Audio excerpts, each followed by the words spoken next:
오늘 또 여러분에게 질문해 보겠습니다. 여러분들은 사탄의 공격을 이기는 원리를 알고 있습니까? 우리의 가장 강력한 적인 사단의 공격을 이기는 원리를 알고 있습니까? 하나님의 사람들이 하나님의 일을 할 때는 반드시 사단의 공격을 받습니다. 왜 사단의 공격을 받게 될까요? 우리가 그 이유를 알기 위해서는 먼저 사탄이 어떤 존재인가를 분명하게 알고 있어야 됩니다.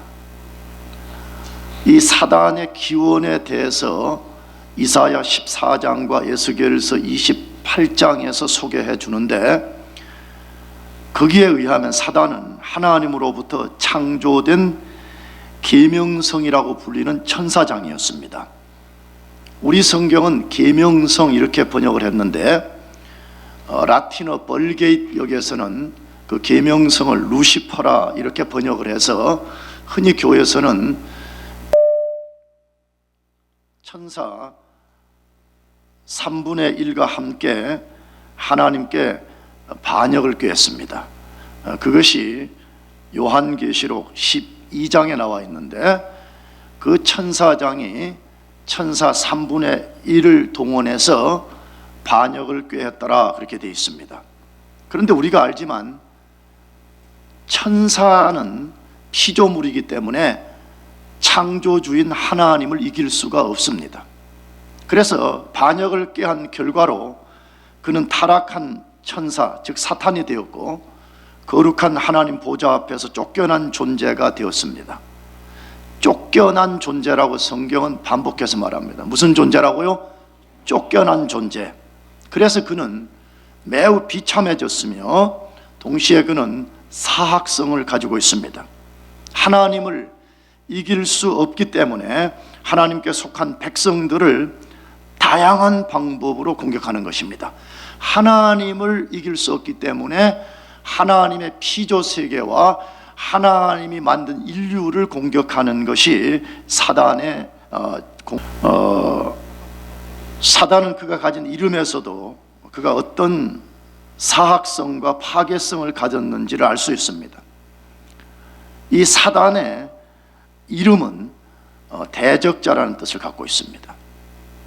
이름은 그 존재의 본질, 특성을 보여주는 것인데, 사단은 대적자라는 뜻을 갖고 있습니다. 또 다른 이름인 마귀는 이간자, 고발자라는 뜻을 갖고 있습니다. 내가 자주 말씀드렸어요. 교회 다니면서 사단과 마귀도 구분하지 못하는 그런 그리스도인들이 교회 안에 태반이에요.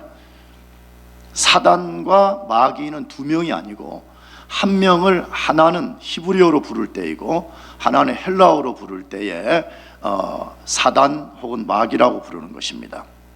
그런데 요한계시록 9장 11절을 보면 그 사단을 아바돈 혹은 아블루온 그렇게 부르기도 합니다.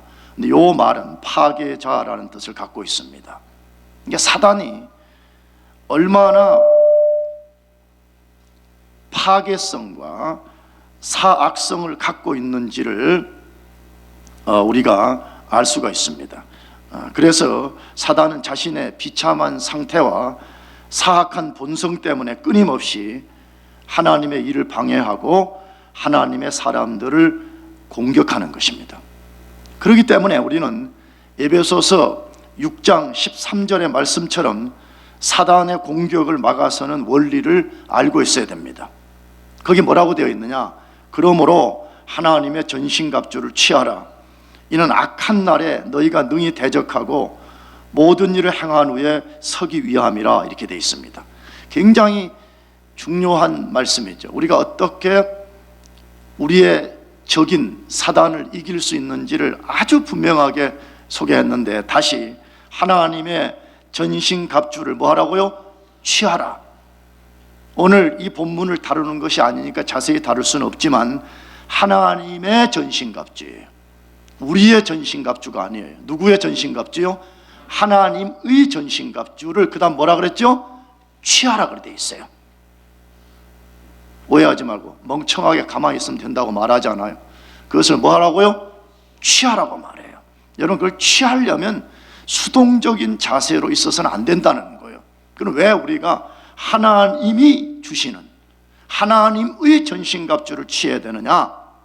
이는 왜냐하면 악한 날에 그렇게 돼 있어요. 무슨 날에요?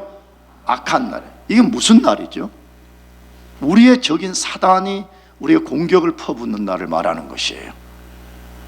365일 내내 사단이 우리에게 공격을 퍼부을 수가 없지만 사단이 특별히 우리를 공격하는 날이 있다는 거예요.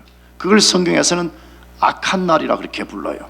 근데 이 악한 날에 너희가 능히 대적하고 모든 일을 행한 후에 그 다음 뭐 하기 위함이라? 서기 위함이라. 여기 선다는 말은 뭐죠? 고대 당시에 레슬링이나 어떤 검투를 벌릴 때 그 모습이잖아요. 여러분, 검투를 벌리다가 적을 제압하고 자기가 딱 서 있어야 되잖아요. 만약 자기도 칼에 맞고 쓰러져 버린다면 실패한 거잖아요. 우리가 악한 자의 공격을 능히 맞서 싸워 이기라는 거예요. 성경은 그것을 위해서 우리가 어떻게 사단을 이길 수 있는지에 대한 분명한 원리를 갖고 있어야 된다고 말씀해요. 그러면 하나님의 사람들이 사단으로부터 공격을 받을 때 이기는 원리는 무엇일까요? 어떻게 하면 우리가 이길 수 있냐는 것이에요. 오늘 본문에서 사단의 공격과 특성, 그것을 어떻게 막아설 수 있는지를 아주 잘 가르쳐주고 있습니다.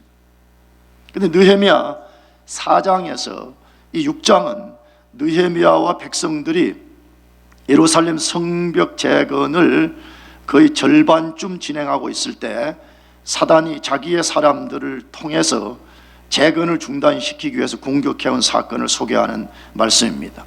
이 안에는 사단이 하나님의 사람들이 하나님의 일을 할 때 그것을 방해하기 위해서 공격하는 약 9가지 전략을 소개하고 있습니다. 그러니까 느헤미야 4장에서 6장을 우리가 잘 읽어봐야 돼요. 사단이 어떤 특성을 갖고 우리를 공격해 오며 그 다음 우리가 그것을 어떻게 막아설 수 있는가 하는 것이에요. 그런데 감사한 것은 하나님은 이 느헤미야가 그런 공격들을 어떻게 이겨냈는지를 통해서 우리가 공격을 받았을 때에 막아서는 승리의 원리를 알려주고 있습니다. 그러면 우리는 오늘 본문을 통해서 적들의 공격과 그것을 이기는 원리가 무엇인지를 잘 배우는 것이 필요합니다. 첫 번째로는 심리적 공격입니다. 무슨 공격이라고요? 심리적. 사단이 어떻게 우리를 공격하냐 할 때 그 첫 번째는 우리를 심리적으로 공격, 우리의 심리, 이것을 공격한다는 거예요. 다시 말하면 우리 생각 혹은 우리 마음을 공격하는 존재라는 것이에요. 그거 어디서 다루느냐? 4장 1절에서 2절 말씀에 산발랏이 우리가 성을 건축한다 함을 듣고 크게 분노하여 유다 사람을 비웃으며 자기 형제들과 사마리아 군대 앞에서 말하여 가로되 이 미약한 유다 사람들의 하는 일이 무엇인가? 스스로 견고케 하려는가? 제사를 드리려는가? 하루에 피력하려는가? 소화된 돌을 흙 무더기에서 다시 일으키려는가 하고 라고 되어 있습니다. 하나님의 사람들이 하나님의 일을 진행해 갈 때 사단이 그의 종들, 다시 말하면 그에게 속한 사람들을 통해서 어떻게 공격해 오는지를 아주 잘 보여주고 있습니다. 그런데 이 본문 전에 먼저 느헤미야서 2장 10절을 보면 적들은 느헤미야가 예루살렘에 도착했다는 것을 알았을 때 심히 근심했더라 그렇게 되어 있습니다. 그런데 오늘 본문을 보니까 하나님의 사람들이 성을 건축한다는 소식을 들었을 때 크게 분노했더라 이렇게 소개되어 있습니다. 뭘 보여주지요?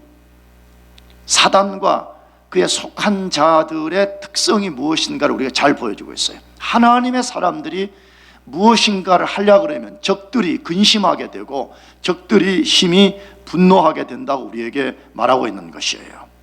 그래서 저는 오히려 이것을 반대로 하나님의 사람들이 누구냐 할 때 하나님의 사람들은 적들을 근심시키고 분노케 만드는 사람들이라는 거예요. 아멘이죠? 나는 우리의 존재만으로 그리스도인 우리의 존재만으로 적을 그렇게 만들어야 된다고 저는 생각합니다. 적들이 우리의 이름을 들을 때, 적들이 우리가 무엇인가를 위해서 움직이게 될 때에 적들을 근심시키고 적들을 분노케 만드는 사람이 된다는 거예요. 적들이 전혀 놀라지 않아. 적들이 전혀 우리가 와서 어떤 일을 하는 것에 대해서 근심하지도 않고 분노하지 않는다. 이거 뭔가 심각한 그리스도인이라는 거예요. 오늘 느헤미야와 성벽 재건자들이 무엇인가를 진행하려고 할 때 적들이 심히 근심하고 크게 분노했더라 그렇게 되어 있습니다. 그러면 이 분노한 적들이 한 일이 무엇이냐 하는 거예요. 분노한 적들이 무슨 모략을 꾸몄느냐 하는 것이에요. 하나님의 사람들과 그들의 일을 조롱하고 비웃는 것이었습니다. 조롱하고 뭐 하는 것이라고요? 비웃는 것. 조롱하고 비웃는 것. 굉장히 중요한 메시지예요. 사단이 우리 어떻게 공격하느냐? 자기의 종들을 통해 가지고 자기에게 속한 사람들을 통해서 우리를 조롱하고 비웃는 일을 통해서 우리를 공격한다는 것이에요. 그것이 구체적으로 어떻게 나타나요? 이 적들의 대표자인 산발랏이라는 사람이 등장했다라 그래 돼 있죠. 오늘 본문 제일 처음에 산발랏이 이렇게 돼 있으니까 이 산발랏은 사단에 속한 적들의 대표자들이었죠. 산발랏이 느헤미야와 재건자들을 가르쳐서 미약한 자들이라 그렇게 말했습니다. 무슨 자들이라고요? 이 미약한 자들, 이 불쌍한 자들, 좀 나쁘게 하면 이 버러지 같은 인생들 뭐 그런 식이겠죠. 이 미약한 자들이라고 말하면서 온갖 조롱과 비웃는 말을 퍼부으면서 한 말이 뭐냐? 그들 스스로 성벽을 재건할 수 없을 것이라고 말했어요. 그들 스스로는 성벽을 재건할 수 없을 것이라고 말했습니다. 여러분 주목해야 됩니다. 항상 적들은 우리가 하나님의 일을 하는 것 혹은 하나님 앞에서 어떤 뜻을 수행하는 것을 막기 위해서 조롱하고 비웃는 것으로 우리를 공격한다는 것이에요. 그래서 우리도 모르는 사이에 사단의 공격을 받아가지고 그래 내 같은 사람이 무슨 일을 할 수 있어 라고 하는 그런 겁먹은 그리스도인들, 당당하지 못한 그리스도인들, 그거 우리 얼마나 많이 만나는지 몰라요. 그런데 놀라운 것은 적들의 동업자들도 또 다른 조롱과 조소를 퍼부으면서 가담했다는 거예요. 적들의 누구도요? 동업자들. 적들의 누가 있어요? 동업자들이 있어요. 그 사람 누구지요? 느헤미야 4장 3절에 암몬 사람 도비야는 곁에 섰다가 가로되 저들의 건축하는 성벽은 여우가 올라가도 곧 무너지리라 라고 말했습니다. 굉장히 우리가 주목해야 됩니다. 항상 적들에게는 그 적들의 동업자가 있다는 것이에요. 오늘 이 산발랏이 느헤미야와 재건자들을 조롱하게 될 때 거기에 동업자가 있어요. 적들의 동업자가 있었는데 그는 암몬 사람 도비야라 그렇게 말해요. 그 도비야가 하는 말이 뭐라고요? 저들의 건축하는 성벽은 여우가 올라가도 곧 무너질 것이라 그렇게 말했다는 거예요. 여러분 저 적들은 사실은 말할 것도 없어요. 여러분 교회 안에서 산발랏과 도비야 같은 사람이 되면 안 됩니다. 암몬 사람 도비야는 곁에 섰다가 이렇게 돼 있죠. 불평하는 사람 곁에서 같이 불평하고 하나님의 나라를 공격하는 사람 곁에서 같이 공격하고 하나님의 나라에 대해서 불신앙의 말을 하는 사람들 곁에서 같이 불신앙의 말을 하고 여러분 그런 사람이 되지 말기를 축복합니다. 그런 사람이 되면 안 됩니다. 그런데 우리가 주목할 것은 이 적들이 어디서 조롱과 조소를 했는지 주목할 필요가 있습니다. 어디에서 이들이 이런 조롱과 조소를 퍼부었다 그래요? 느헤미야 4장 2절 상반절에 이렇게 돼 있어요. 자기 형제들과 사마리아의 군대 앞에서라고 되어 있습니다. 자기 형제들과 사마리아의 군대 앞에서라고 되어 있습니다. 여러분 이게 무슨 말 하려고 성경이 이거 기록해 놓은 것 같아요? 공개된 자리에서 했다는 거예요. 무슨 자리요? 공개된 자리. 그러면 왜 적들이 이렇게 말했겠어요? 진짜 적들이 만일에 유다를 치거나 느헤미야를 친다 그러면 항상 전략이라는 것은 비밀리에 말해야 되잖아요. 이해돼요? 비밀리에 전략을 세워가지고 적들이 모르게 가서 적을 쳐야만 되는 건데 왜 이들이 다 알게, 다 자기 사람들이 다 알게 하는, 거기서야 공개된 장소에서 이 말을 했냐 하는 것이에요. 의도가 뭐죠? 지금 1차적으로는 물리적으로 이스라엘을 공격하려는 의도가 아니었던 거예요. 자기들이 그런 과장된 말 제스처를 통해 가지고 그것이 느헤미야와 성벽을 재건하는 사람들 귀에 들리게 만드는 거예요. 뭐 하기 위해서? 위협, 심리적 위축, 두려움, 이것을 겁먹게 만들어서 일을 못하게 만들려는 의도가 거기에 있었던 것이죠. 여러분, 사단의 이런 계략에 주의해야 됩니다. 사단은 항상 우리를 공격할 때 먼저 우리 마음의 의지를 꺾고 놓으려고 합니다. 이걸 우리가 분별할 수가 있어야 돼요. 기도하지 못하게 하고 강한 믿음으로 맞서지 못하게 하려는 것이 사단의 전략인 것이에요. 여러분, 사단은 굉장히 교활한 존재예요. 그래서 하나님의 자녀들이 주님의 뜻에 순종해서 믿음으로 일을 할 때 심리적 공격을 통해서 꺾어 놓으려고 그러는 거예요. 그렇기 때문에 우리 마음을 지키는 게 중요해요. 아멘이죠? 그래서 잠언세 마음을 지키는 것이 성을 빼앗는 것보다 낫다 그렇게 돼 있는 거예요. 마음을 지키려면 어떻게 해야 되죠? 성경은 단호하게 말해요. 성령 충만하라고. 아멘이죠? 성령 충만함을 입지 아니하면 우리 마음을 지킬 수가 없어요. 여러분이 경험해서 알잖아요. 우리 마음이 물에 젖은 종이장처럼 쉽게 찢어져 버리고 아무런 힘이 없잖아요. 사단이 그걸 알아차리는 거예요. 그래서 마음의 공격을 통해 가지고 우리가 하나님의 일을 하는 것을 중단하고, 혹은 우리가 하나님의 뜻을 믿음으로 감당하는 것을 우리를 중단시키게 하려는 것이 사단의 전략이라는 것이에요. 그렇다면 느헤미야는 어떻게 이것을 극복했냐는 거예요. 느헤미야 4장 4절에서 5절 말씀이에요. 같이 그 4장 4절에서 5절 말씀을 같이 읽어보겠습니다. 같이 시작. 우리 하나님이여 들으시옵소서. 우리가 업신여김을 당하나이다.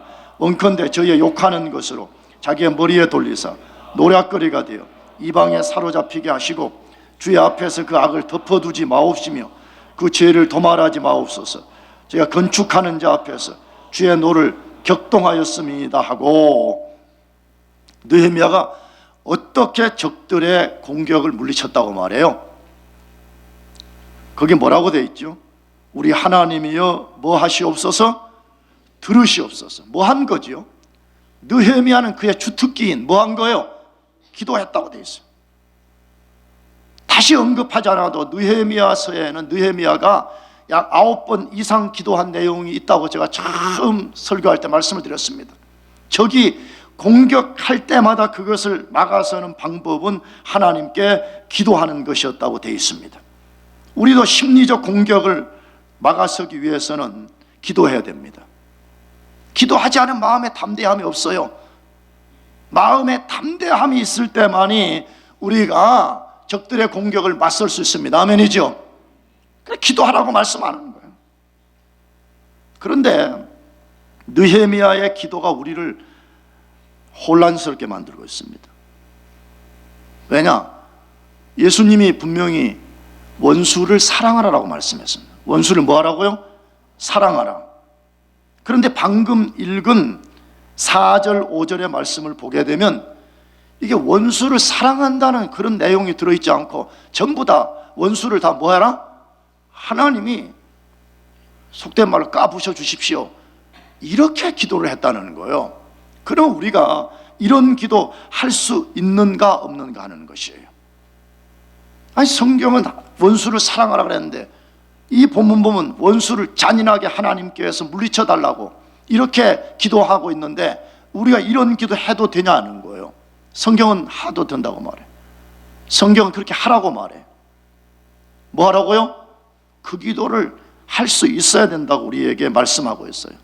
왜 그렇습니까?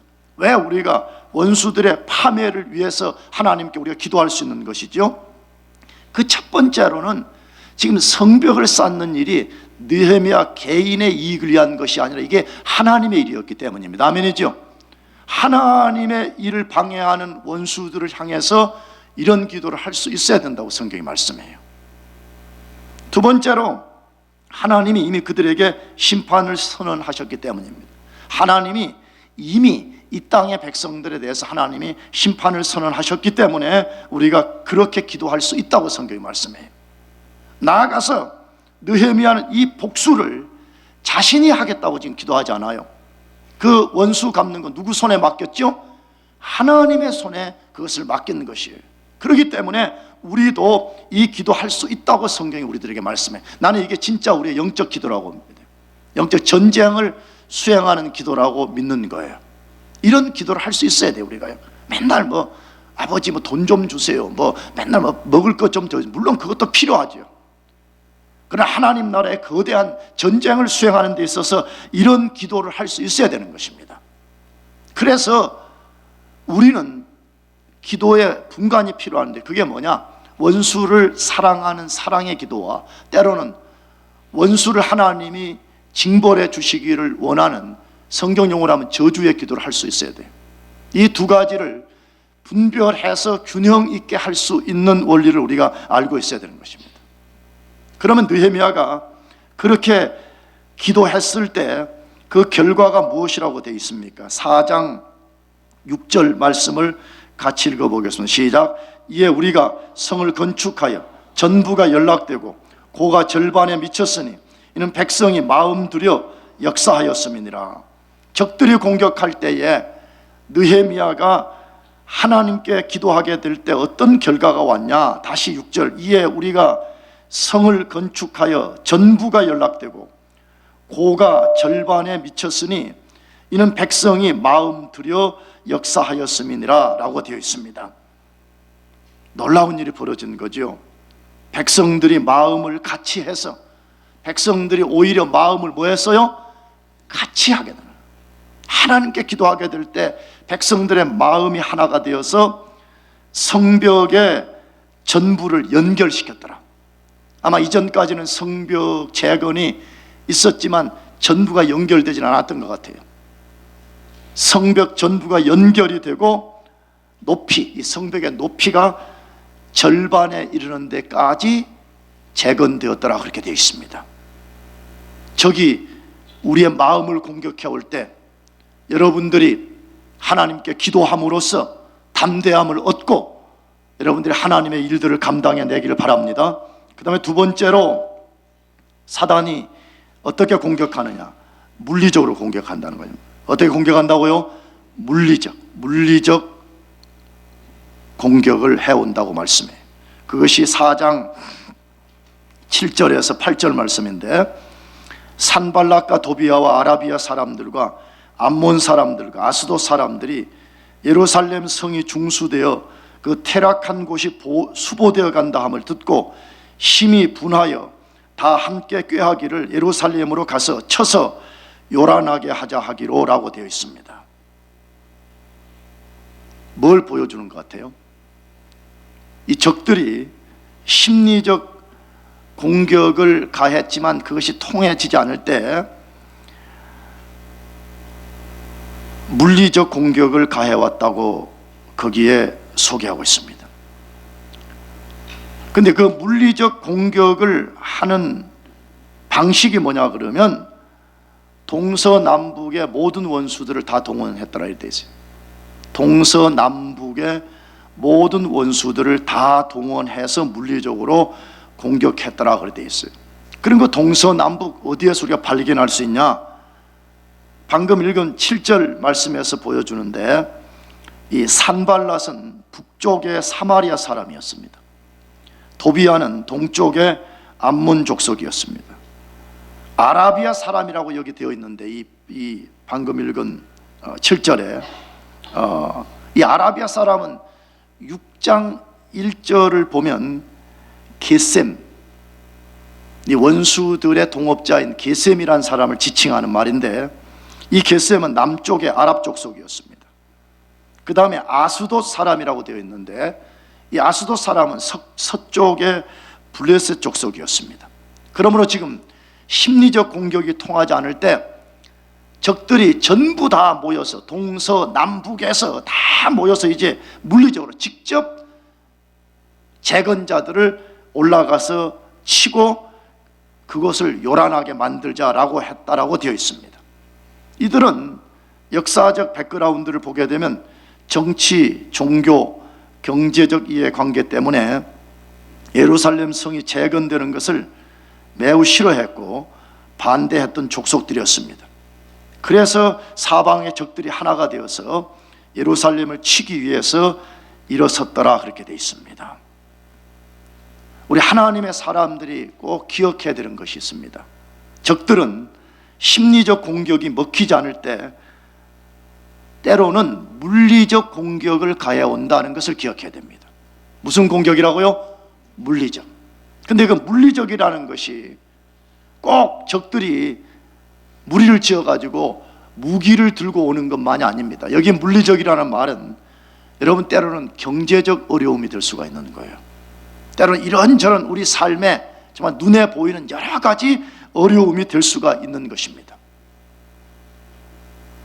실제 초대교회의 사도들도 이와 같은 공격을 받았더라고 되어 있어요. 초대교회 사도들이 오순절 성령 강림 사건 때 성령을 받고 나서 그들이 가서 복음을 전하게 될 때 복음의 대적자들이 복음을 전하지 못하도록 그들을 잡아다가 위협하고, 그래도 말을 안 들으니까 일부를 감옥에다가 가두었다고 되어 있고, 심지어 야고보를 뭐했죠? 죽여버렸다 이렇게 되어 있어요. 여러분, 이것이 사단의 전략이라는 것을 우리가 알고 있어야 됩니다. 그렇다면 느헤미야는 어떻게 이런 적들의 공격을 막았을 수 있었을까요? 그것을 느헤미야 4장 9절에 소개하고 있는데 다 같이 읽어보겠습니다. 시작. 우리 하나님께 저희를 인하여 파수꾼을 두어 주야로 방비하는데, 우리가 우리 하나님께 뭐 하면서? 기도하며 저희를 인하여 파수꾼을 두어 주야로 방비하는데 라고 되어 있습니다. 느헤미야의 비결은 두 가지였다고 소개하고 있어요. 첫째는 하나님께 기도하는 것이고 파수꾼을 세워서 주야로 방비하는 것이라고 되어 있습니다. 여러분, 어떻게 보면 좀 우리가 잔소리하는 것만큼 반복적으로 기도하라고 말하고 있는 거죠. 느헤미야는 적이 공격할 때마다 제일 먼저 쓰는 수단이 뭐라고요? 하나님께 뭐 하는 것이었어요? 기도하는 것이라고 되어 있어요. 그렇다면 왜 느헤미야는 적의 공격이 있을 때마다 기도로서 그것을 막았었을까요? 여러분, 기도는 단순한 종교적 제스처 행위가 아니에요. 좀 더 하면 우리가 의를 쌓고 안 하면 의를 안 쌓는 그런 차원의 문제가 아니에요. 기도한다는 것은 크고 두려우신 하나님을 의지하는 거예요. 아멘이죠?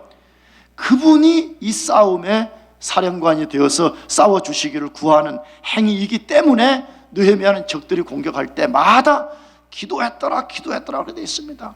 여러분, 위대한 하나님의 사람이 그렇게 기도했다면 우리 당연히 기도해야 되잖아요. 아멘이죠? 자꾸 핑계대고 자꾸 짜증내고 그렇게 하려고 하지 말고 여러분, 기도하기를 축복합니다. 여러분, 기도하지 않는 그리스도인 아니에요. 그리스도 아니에요. 여러분이 그리스도인이라면 기도하기를 바라요. 기도하지 아니하면 적의 공격을 이겨낼 수 없다고 성경이 우리들에게 분명하게 말씀하고 있습니다. 나아가서 느헤미야는 기도만 했더라고 되어 있지 않고 파수꾼을 세워서 적을 살피고 공격에 철저히 대비했더라 그렇게 되어 있습니다. 이것을 얼마나 철저하게 했는지를 4장 13절 이하에서 아주 자세하게 소개하고 있습니다. 얼마만큼 철저하게 이걸 대비했는가, 이걸 우리에게 소개하고 있습니다. 여러분, 이거 우리에게 뭐 교훈하죠? 우리가 적의 공격을 이기기 위해서는 느헤미야가 성벽에 파수꾼을 세운 것처럼 우리가 깨어 있어야 된다는 게 아멘이죠? 깨어 있으라고 말해요. 내가 자주 말씀드려요. 봄방학 같은 데도 놀러 가고 할 때도요, 깨어있지 못하고 방탕하게 살면요, 사단의 먹잇감 되는 거예요. 성경 깨어있으라고 말해. 깨어있으라, 깨어 기도하라, 깨어있으라. 나가서 하나님의 전신갑주로 무장하라 그렇게 말씀하고 있습니다. 여러분, 기도하고 깨어서 적들을 대적함으로써 사단의 물리적 공격을 이겨내기를 바랍니다. 마지막 세 번째로 자학적 공격입니다. 무슨 적 공격이라고요? 자학하는 거예요. 자기 스스로를 학대하고 이런 것을 말하는데, 그것을 느헤미야 4장 10절에서 12절에까지 말씀하는데, 유다 사람들은 이르기를 흙 무더기가 아직도 많거늘 단부하는 자의 힘이 쇠하였으니 우리가 성을 건축하지 못하리라 하고, 우리의 대적은 이르기를 저희가 알지 못하고 보지 못하는 사이에 우리가 저희 중에 달려 들어가서 사륙하여 역사를 그치게 하리라 하고, 그 대적의 근처에 거하는 유다 사람들도 그 각처에서 와서 10번이나 우리에게 고하기를 너희가 우리에게로 와야 하리라 하기로 라고 되어 있습니다. 아까도 잠깐 말씀드렸는데, 이 자학적 공격이라는 말은 자기 스스로 좌절하고 낙심되게 하는 것을 말합니다. 자기 스스로 코 빠지고, 자기 스스로 힘 빠지고, 자기 스스로 낙심하고, 자기 스스로 마음 닫고, 자기 스스로 삐지고, 자기 스스로 열받고, 그런 거 말합니다.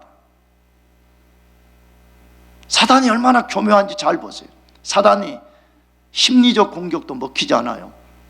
물리적 공격도 먹히지 않게 될 때에 상황과 분위기를 통해 가지고 하나님의 사람들이 스스로 두려움에 빠지게 하거나, 혹은 스스로 좌절과 낙심에 빠지게 하거나, 혹은 스스로 불평과 원망하게 만든다고 성경이 말씀하고 있는 것이, 그러면 스스로 힘 빠지게 만든 이 전략이 구체적으로 뭐냐 하는 것이에요.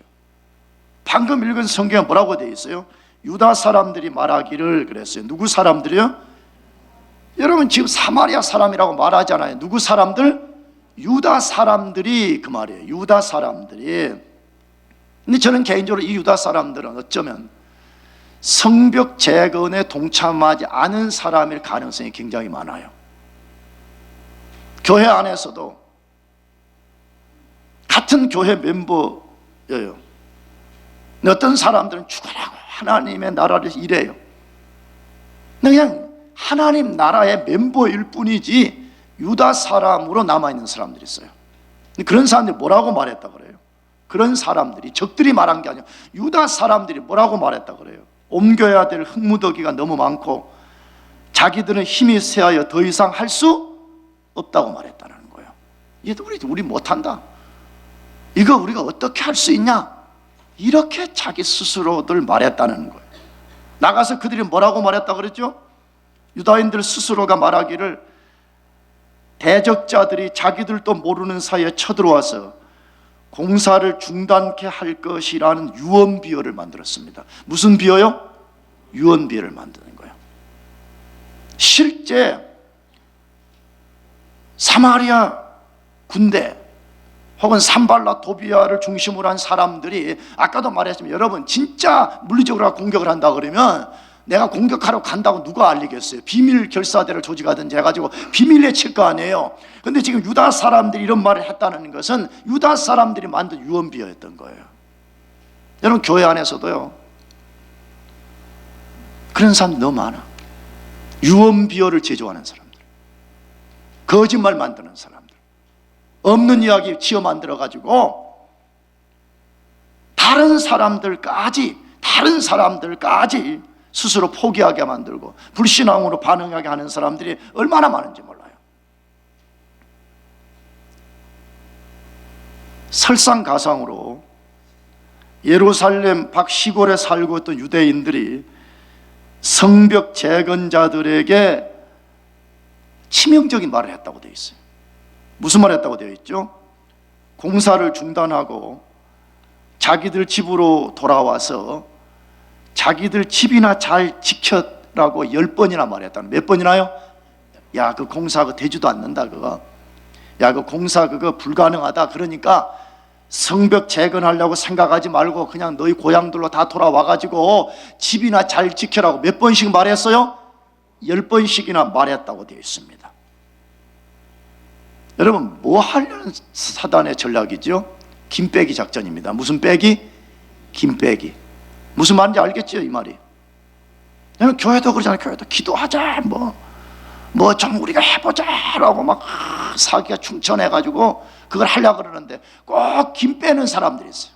꼭 김을 빼서 그 일을 못하게 만들려는 사람들이 있는 것을 우리가 알고 있잖아요. 나는 이 장면을 보면서 꼭 그런 느낌이 들더라고요. 고무풍선에다 바람을 우리가 빵빵하게 불어가고 있는데 누군가가 슬그머니 바늘 갖고 거기다 살짝 구멍을 뚫어요. 우리 개인과 교회가 하나님을 믿는 믿음 안에서 믿음의 사기가 충천해가지고 하나님의 일을 감당하려고 하는데 김 빼는 사람들 있잖아요. 김 빼는 사람들.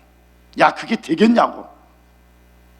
야, 우리 같은 사람들이 그 할 수 있겠느냐, 이렇게 말함으로 해서 자기 스스로 우리 스스로 좌절하고 낙심하게 만드는 그러한 사람들이 많다는 거예요. 그러면 느헤미야는 이런 상황에서 어떻게 그것을 막아냈다고 소개하고 있어요. 느헤미야서 4장 13절에서부터 23절까지 말씀인데, 이 싸움의 원리를 잘 보여주는 말씀이 4장 14절 말씀이에요. 4장 14절을 한번 다 같이 읽어보겠습니다. 시작. 내가 돌아본 후에 일어나서 귀인들과 민장과 남은 백성에게 고하기를, 너희는 저희를 두려워 말고 지극히 크시고 두려우신 주를 기억하고 너희 형제와 자녀와 아내와 집을 위하여 싸우라 하였느니라. 핵심은 딱 두 가지 단어를 여기 말하는 거지요. 하나님을 기억하고, 하나님을 뭐하고? 기억하고, 그 다음에 힘써 뭐하라? 싸우라. 그렇게 되어 있습니다. 여러분, 적들로부터 우리가 승리하는 비결이 무엇인가를 너무 잘 소개한 것이죠. 여러분, 적들과의 싸움에서 이기기 위해서는 지극히 크고 두려우신 하나님을 기억해야 됩니다. 아멘이죠?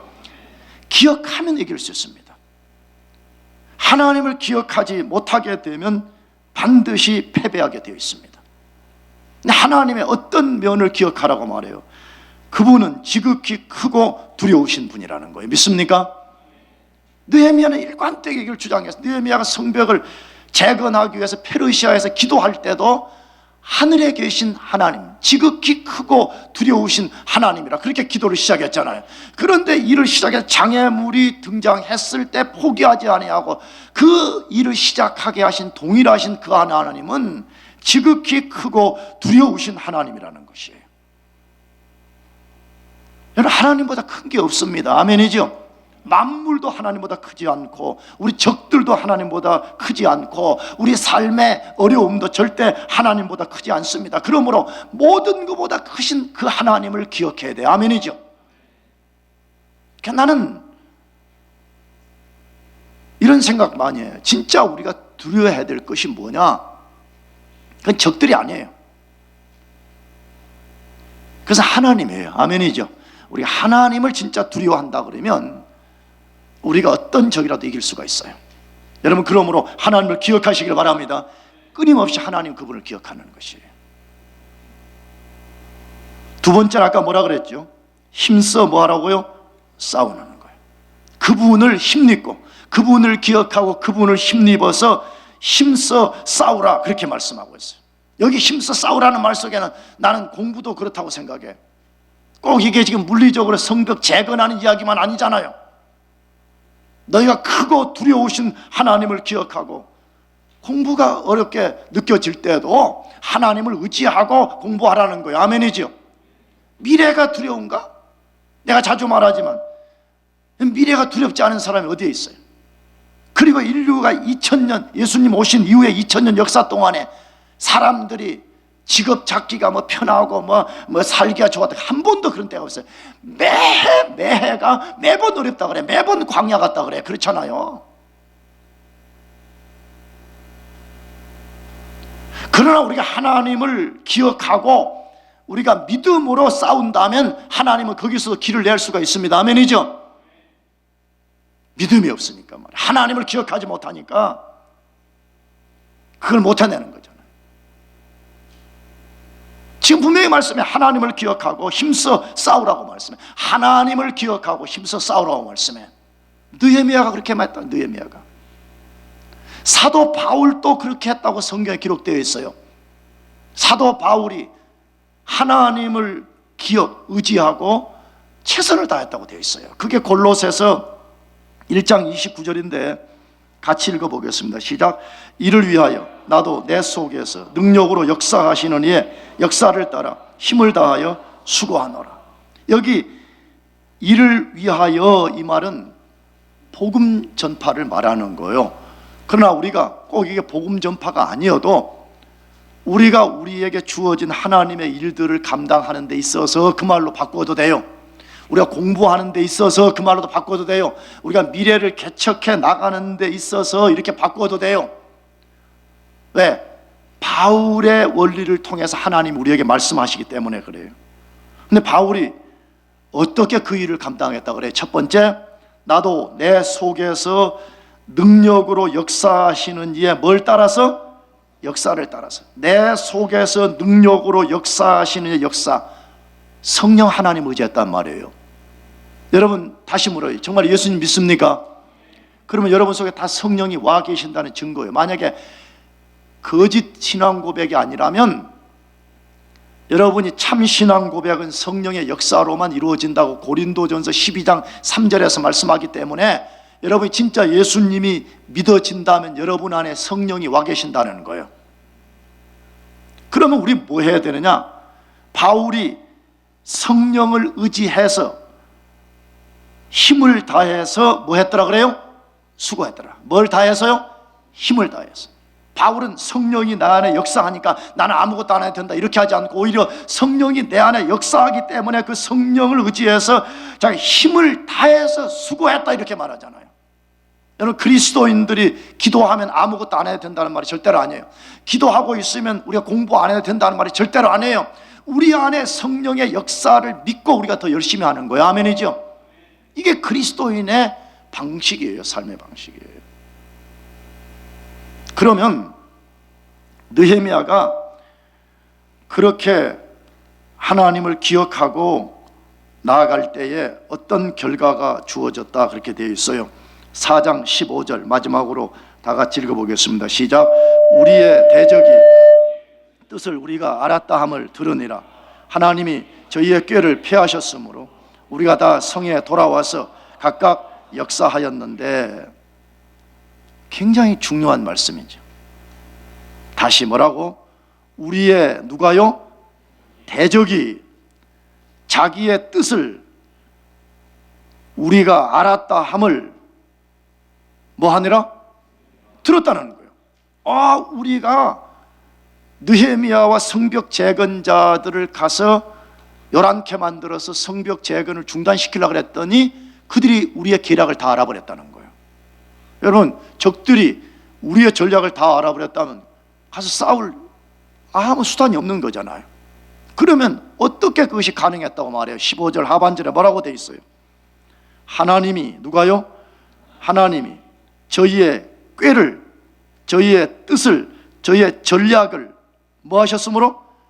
패하셨으므로 우리가 다 성에 돌아와서 각각 역사하였는데, 굉장히 어려운 상황에서 느헤미야와 성벽 재건자들이 철저하게 하나님을 기억하고 하나님을 의지하고 싸워 나갈 때 하나님께서 적들의 꾀를 패해 주셨다. 할렐루야.